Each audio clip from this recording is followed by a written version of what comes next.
Season 16 the NASCAR Pokemon Cup Series headed to Armory Digital Super Speedway for the running of the Batman vs. Superman 500, or the Batman v Superman 500 if you prefer. The 78 of Mitchell Riggs starts on the pole, but here comes Cooper Sauer and looks to take the lead away on lap number 1. This is another track that can go 4 wide like the last track we went at Zombie Spaceport, only it's much more wider and much more safer. So it could be easily done. Oh no, just when I said that, a big crash happens right behind the leaders, racing back to the start-finish line. A lot of drivers in the pile-up. There you see a lot of drivers spinning. We see Leia Walker, I saw Ethan McDowell spin, Pichu, Sean Harple. Man, there's so much drivers that spun on that first lap trying to get used to this track. This is a recently new track I found, and they're still getting used to it going 4 wide at this track, but it is doable and in a very safe way, unlike Zombie Spaceport last time. But anyway, on the restart, Mitchell Riggs had to retake the lead from the 18 Mason Wood. But oh boy, we're about to go 4 wide here for the race lead. Sylvia Hunter gets the advantage on the bottom, getting drafting help from Cooper Sauer. And Hunter takes the lead away and just pulls away from the rest of the pack, but here comes Cooper. Cooper wants that lead for himself. They're not real teammates after all. Brandon Nichols running a great race so far in 3rd place, but it's very early on here today. And there you see the 38 pull away and take the lead away from the 44. Brandon Nichols going to follow him. But a moments later, Angel Navarro, it would be his turn to take the lead here as he comes down turn 3 as he gets a good run on the bottom. No drafting help needed to make that pass, and you see the beautiful views of this wonderful track. It's a really recently new track, and it's very, very, very beautiful to look at and good to race at, because these drivers, the high line and low line, are almost evenly matched at this track. However, the low line always is preferred in our Town 3, and so the low line wins out, but the high line does give it a good fight though. This is one of the few tracks that does that. But anyway, coming in down to turn 2 with a 3-4 wide battle, but in the end, the 78 Mitchell Riggs retakes the lead. You don't see a lot of pole setters leading the pack most often here at super speedways. But here comes Kyle Collins, looks to ruin that party, looks to spoil the fun for Riggs in the 78. Gets on the bottom and takes the lead. There you see Justin Roberts. Roberts goes on the bottom as well.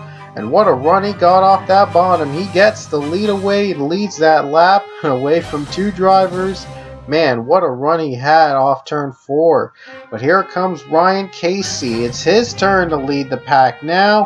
He's on the bottom. He takes the lead. He needed drafting from Isaiah Bernesh in the 15. But he got it anyway. And now Bernesh is looking down low, looking up high at first though, trying to take the lead to see if he can find a hole he could use to take the lead from the 41. And here he comes. He finds it and goes for the lead on his own. He has enough speed on down the bottom to do so. He does it. He clears Ryan Casey. 4 wide in the back for the top 5. Last time they went 4 wide like that, this close, they wrecked out like about half the field. But even though they wrecked half the field, we're in at like 3 drivers retired from that wreck.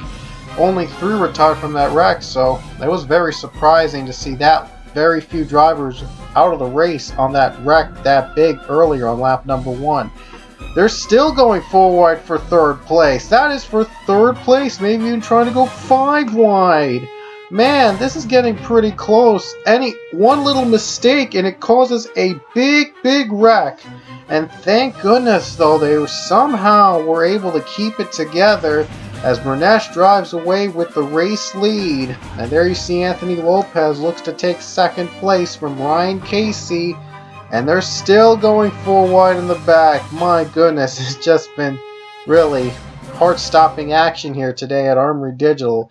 It's about to get even more heart-stopping because the leaders come down pit road and Joshua Balkando decides to stay out and take the lead. Hopefully he can stretch enough fuel for 1 more lap running on those old tires and low fuel, and he is going to pit the next lap. He is going to come down pit road give up a big lead he had left behind. That's going to give the lead back to Isaiah Bernesh. Justin Roberts finally is going to challenge him for the race lead, though. He comes on the bottom, and there you see Balkin is still actually in third place, now in second place, because he was the latest driver to come down pit road. He pitted a lap later than everybody else, and it gave him a massive lead, and now he's in the top 5 after the pit stop cycled out. Coming to 10 laps to go, they're approaching lap traffic. Roberts has to use the high line. Collins on the bottom. Collins has the edge, but Brandon Nichols going to push him out of the way, and he's going to take the lead. He's using the lap cars to his advantage, and Nichols takes it. They're approaching his teammate Ryan Casey, and Casey's going to help him out because he holds up Kyle Collins. And Nichols is pulled away, but a couple laps later, Justin Roberts would make his comeback as he goes down low and he takes the lead away from the 14. Collins and Chloe Baker also in the mix, a 3-wide battle for second.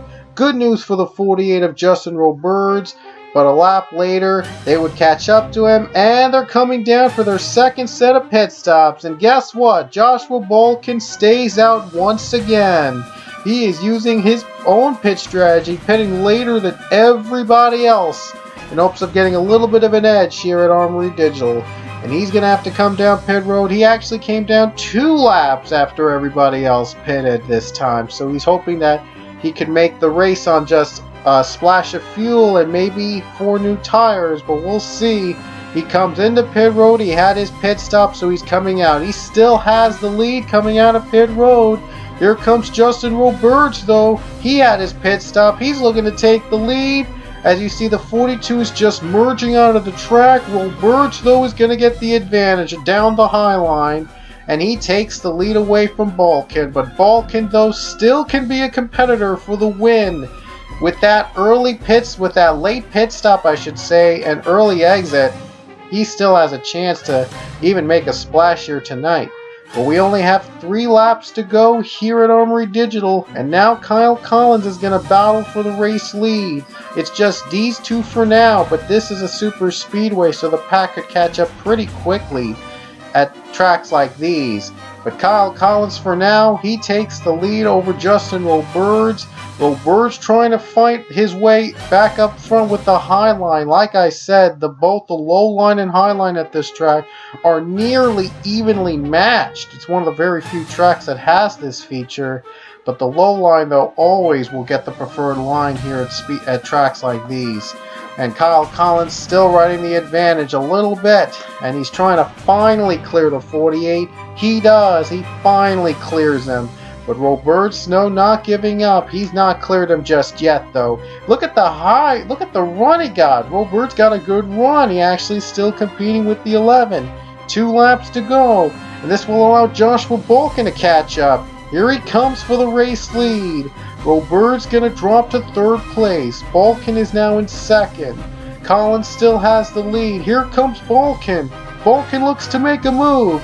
He's the driver that pitted way later than everybody else, and he's looking to use that to his advantage, so he has slightly fresher tires, and he's hoping that will lead him to victory. They're approaching the lap car of Robbie Taverner, and hopefully that'll be an advantage for the 42. Coming to the white flag, Mason Wood is caught up. He's now battling for 2nd place. Oh boy, Collins and Roberts are held up by lap traffic. 1 lap to go. Mason Wood on the bottom. Gets good run on the bottom, turn 1. He's going to take the lead. Balkin still fighting. Another lap car up ahead. That's Ethan McDowell. And Mason Wood clears Balkin, but he's got 2 turns to go. Can he clear the 9 and the 42? Here they come, down turn 3. Mason Wood still has the advantage. Here comes Balkin, though, looking to find a line. Here he comes. On the bottom, he gets it. Gets the drafting from Justin Roberts. Makes the pass. 1 more turn to go. Will Roberts have another challenge? And I don't think so. Coming off the final corner, Joshua Balkin wins the Batman v Superman 500 at Armory Digital Super Speedway.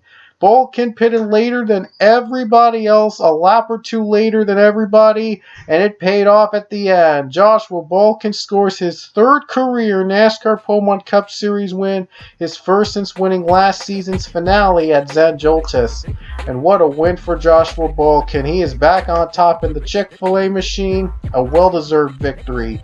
Pit strategy won him at the end here at Armory Digital, and we'll see you guys at our next race at Gateway International Speedway, or Gateway Motorsports Park, I should say. Anyway, we'll see you at Gateway.